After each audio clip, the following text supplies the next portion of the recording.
Good morning, everyone. I'm Guru. Hope you all had a wonderful Lodi yesterday, celebration and whatever it is you do at home with family, with friends, with neighbors. And Makar Sankranti is also coming now. And it's actually a very good time to talk about the heart and opening the heart, because in a way, this comes at a time of the residing of winter, basically, and spring is coming. The weather hopefully will become warmer also, although today doesn't seem to be warmer at all.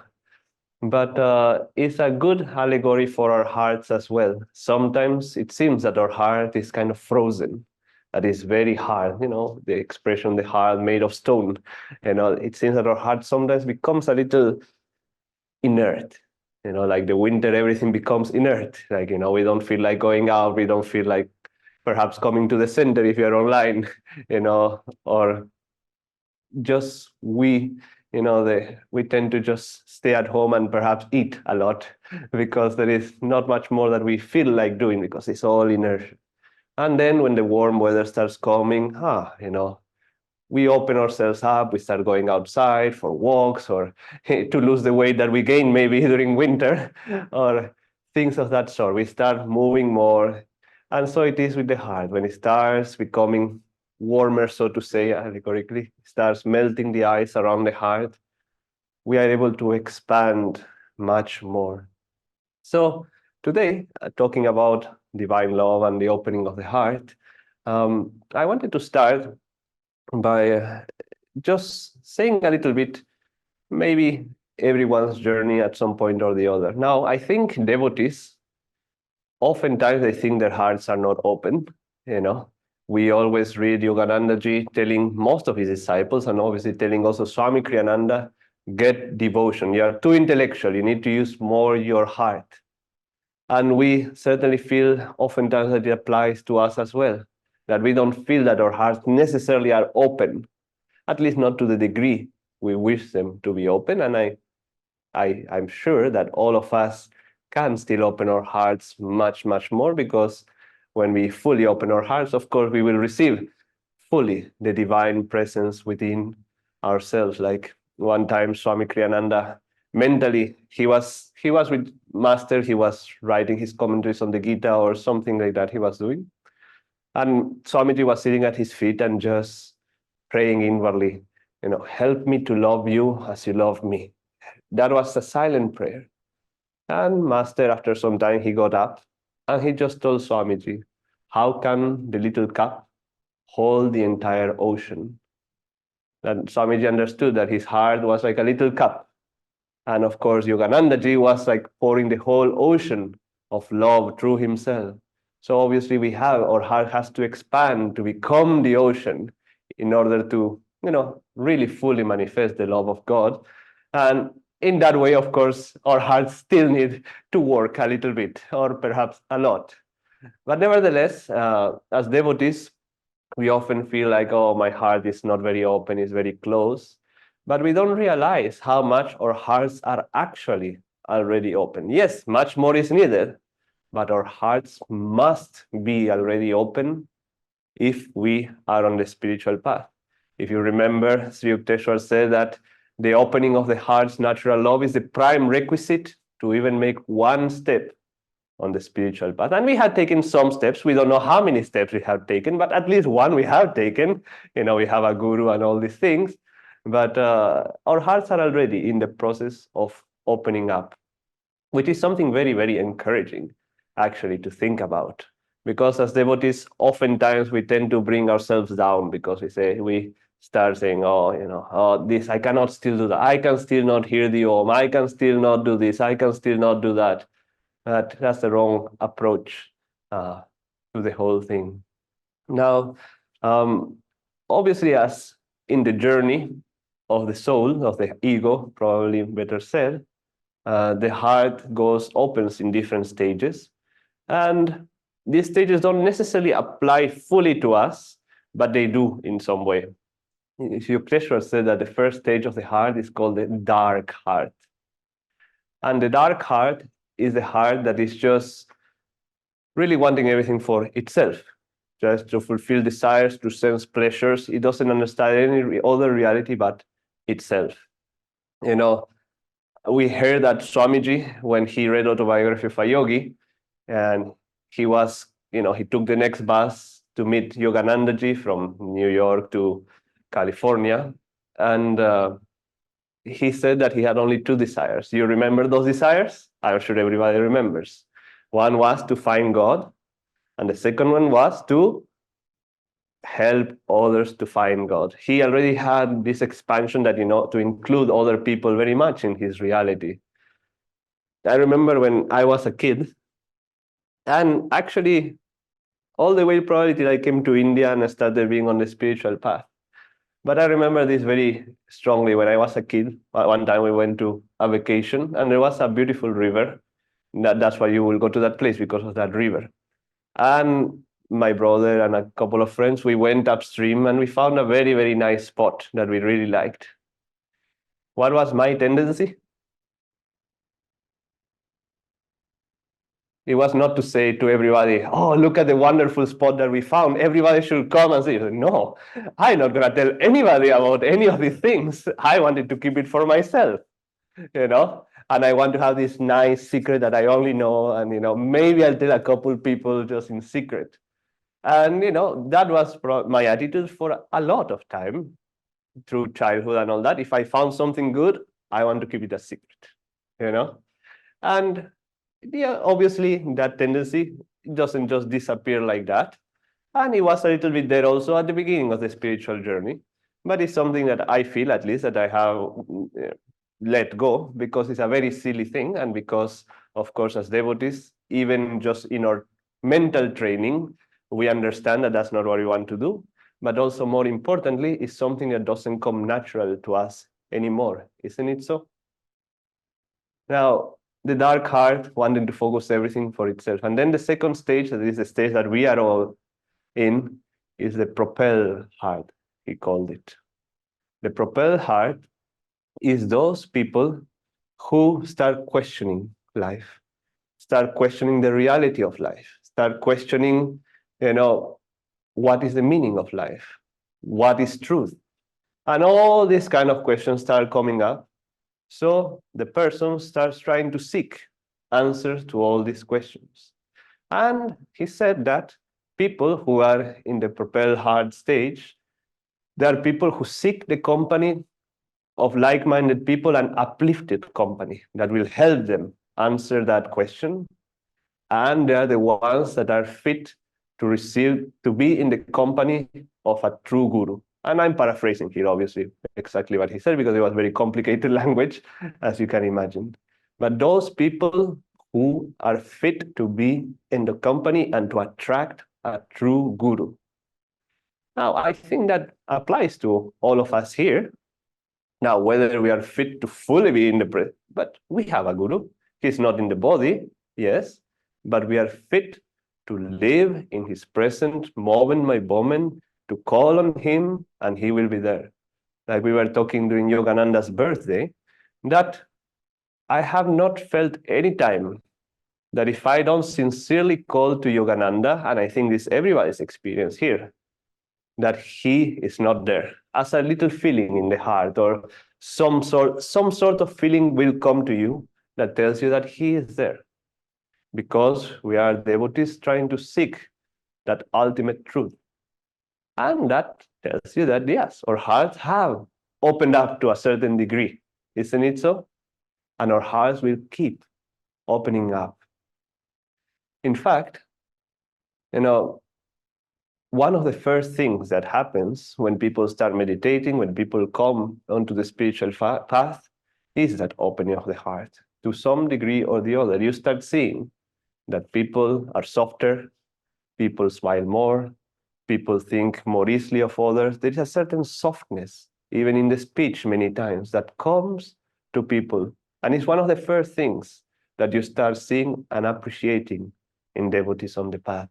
And that's why, it's a blessing many times to be a part of the classes, because we see people going from, the basic meditation all the way to Kriya.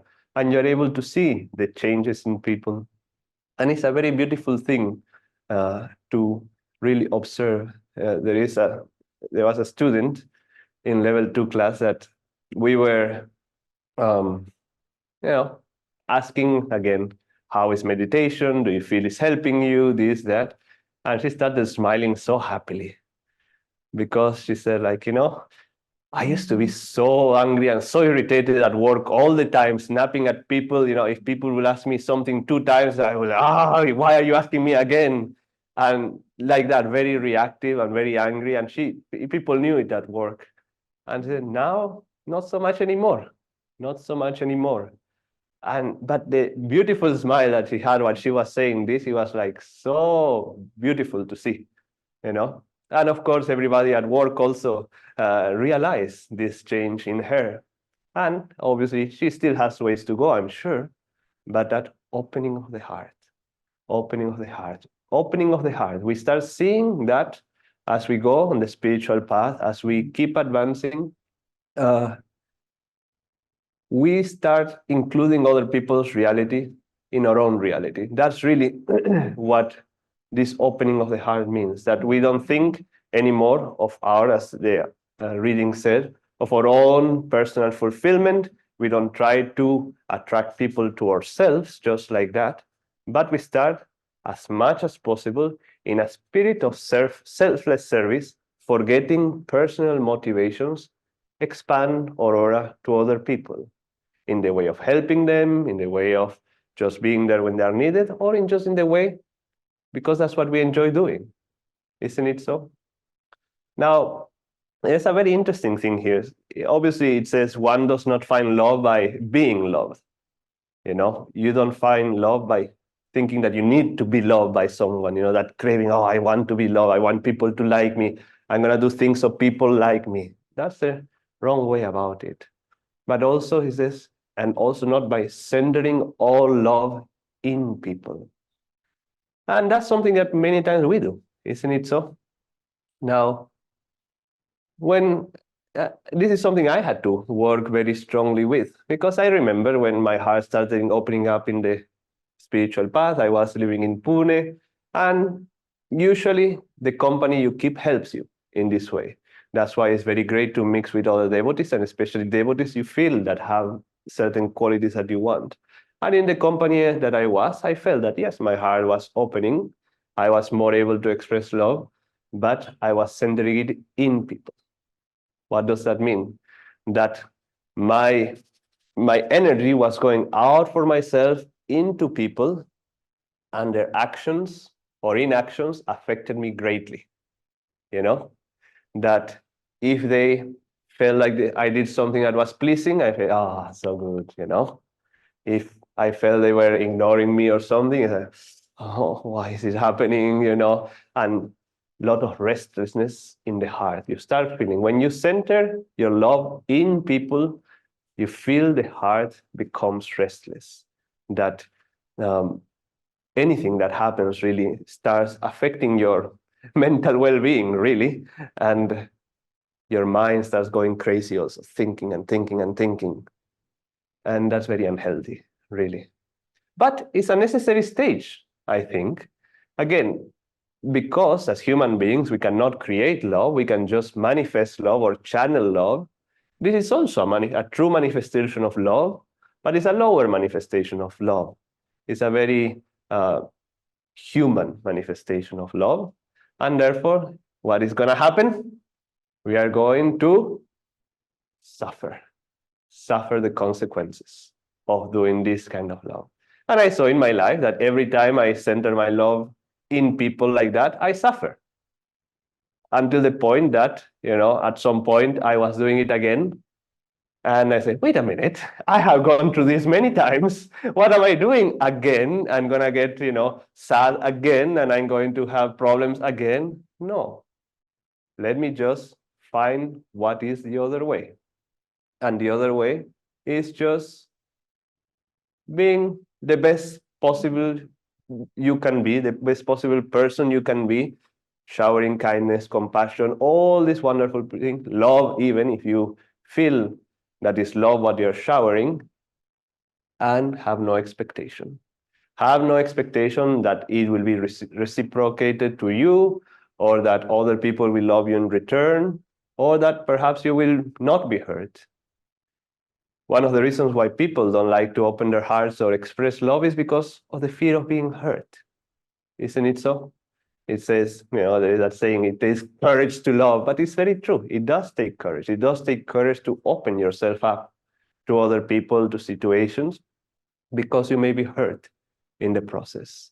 And through these hurts, as I said earlier, is that we learn the proper way to love. That form of divine love that Swamiji was expressing here. First is that we express without thinking of ourselves, we try to express in service, in helping other people, and this is wonderful. But the highest way that he mentions here is that we understand and we feel the source of love within ourselves that comes from the divine, and we are just channels of that to everyone. And that's a very powerful feeling. Even if you can feel it a little bit, you will feel that there is a lot of cleansing in it, that you feel that restlessness of the heart that comes by just centering your love in people doesn't come. It's just a tremendous feeling that it's just uplifting. And again, no matter what, you will feel that, even if you don't have those outward circumstances. But to have that, we had to have a sense of unity. We had to feel a certain unity, that we are all part of the same reality, that we are all manifestations of that love even. But that will just not come by affirmation. Although doing the affirmation, of course, is great. It's a great way to get started. It will not come by merely trying to practice. Now this is very good. I always tell people that, especially with those people you don't like, or those people that are hard to be with, and all these things, thinking of loving them is very hard. It is very difficult even. And probably until we are self-realized, we are not going to be able to do it, or very advanced, we are not going to be able to do it fully. But you can always at least be kind. You can always at least feel their pain or try to put yourself in their shoes. And oftentimes, if people are mean, it means that they are suffering. That's why they are being mean. There is something that is making them suffer and act in a certain way. And you can at least do that much. Swamiji used to say there's never an excuse for unkindness. There's never an excuse for unkindness. No matter how other people treat you, you should never be unkind. And kindness is an expression of love. It's not the highest expression, but it's a very, very high expression that we all can do. And that's a way to get started, of course, but we will never really find it until we are able to feel it. When we are really still, when we are able to feel that unity, as I was saying earlier, which is when we really go within. And that's why when people meditate, the heart starts opening. And as I was saying, that lady had that beautiful smile. It's because in meditation is that we can really be in touch with the source of love, with true love. The other thing I wanted to say is that, interestingly enough, even in the Holy Science, Sri Yukteswar, he does say and it's not that I'm an expert in this book, by the way, or anything like that. I know a few things, but or I claim to understand few things, I should say. He says the best way is to focus your love on the Guru. He is the one who is going to expand your heart. He's the one, and especially someone like Yogananda, as we said also in his birthday, that he was called the Prem Avatar, the avatar of divine love. He really was an expression of pure love, as we said, the whole ocean flowing through him. But yes, he did say that. But he also said that in order to open the heart, we have to get rid of the meannesses of the heart. And you probably have heard this before, the meannesses of the heart. That he named 8 of them, which I don't remember all of them, but one was hatred, sorrow, pride of pedigree. I think one was prejudice. Anyway, there were 8 of them that you can see, like, again, with winter, the sheets of ice around the heart, that they start melting down. Actually, our heart is meant to love. Our heart is meant to be kind and compassionate. but it's because we are freezing it, or we are putting blankets over it, or whatever analogy you want to use, that is covering it up, and we are not able to feel that love or to express that love. So a lot of opening the heart is really just getting rid of these things. That's why the niyamas, we have the niyamas, the dons of the spiritual path, non-violence, which is harmlessness, which in a way is the openness of the heart, of helping us express love. And there is something very interesting that I really like from Nayaswami Jaya, that I tell it sometimes to people, and it's something that's been in my mind strongly.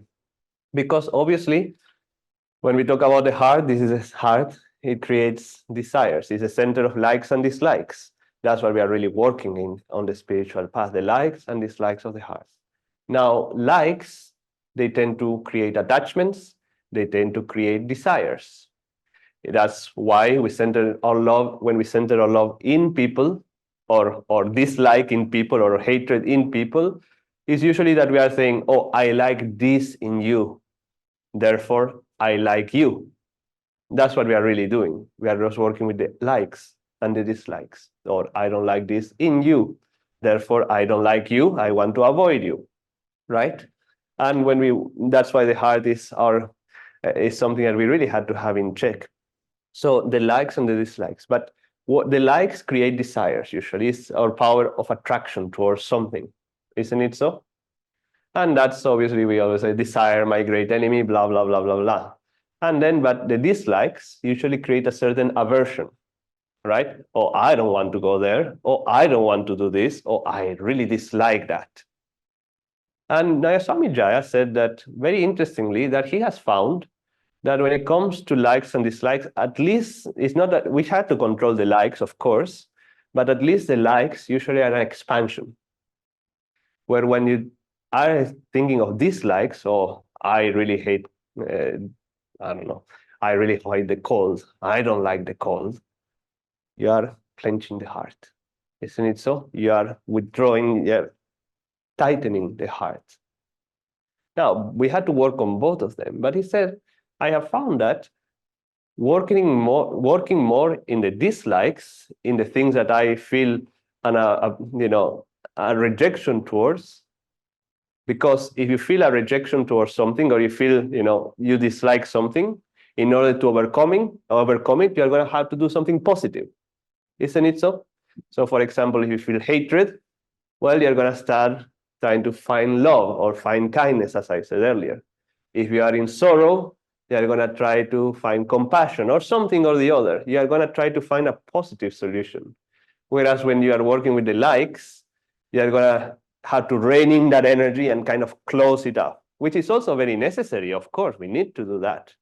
But when you work in the dislikes into opening more of the heart by cultivating some of these positive qualities, he said also the likes come down, because in the end it's all ups and downs, isn't it so? If we bring the dislikes down or up, or whatever you want to call it, if we rein them in, the likes also will be reined in to some degree. We had to work on both, but he was saying how those things that tighten the heart probably are the things that we had to work in the soonest. And I thought that was a very wonderful thing, because that's what Sri Yukteswar says, working in the meannesses of the heart, not only about being mean, but the meanness, the things that keeps us small. And I think we all have something that is keeping us small, that we could be more expansive, that we could be more inclusive, and these are wonderful things for us to work on. Finally, I wanted to conclude that obviously the best way to open the heart, to develop devotion, that's what happens when you open the heart, you develop devotion. And this devotion is a very strong power, a very strong current from the heart up. Master said, ask Divine Mother, ask God, or for us will be ask our Guru. Tell him, help me, give me devotion, help me open the heart, because in the end we know that he is the one who gives it. We cannot create it, we can only channel it. And by asking for it, it will be given to us. All right, and I wanted to conclude by having a small reading from this book, Love Perfected, Life Divine. Again, pay attention to the title. Love Perfected, Life Divine. When you perfect your love, your life becomes divine. This is a book that Swamiji wrote. It's a novel, actually, that was written by Marie Corel, I think it was, and he rewrote it to reflect Yogananda's teachings and other aspects. Just a short reading. Life is the divine impetus of love. The force behind the universe is love. And from that love is bred all desire, all creativity. Some desires cause delusion, but not all. When love is rightly directed, it awakens divine devotion and an eagerness to find new and ever higher ways of serving the Supreme Being. Know yourself to be a part of the Divine Spirit and let divinity infuse your own existence, making it ever creative. The whole universe is open to the searchlight of your soul, if love be the torch that lights your way. Om.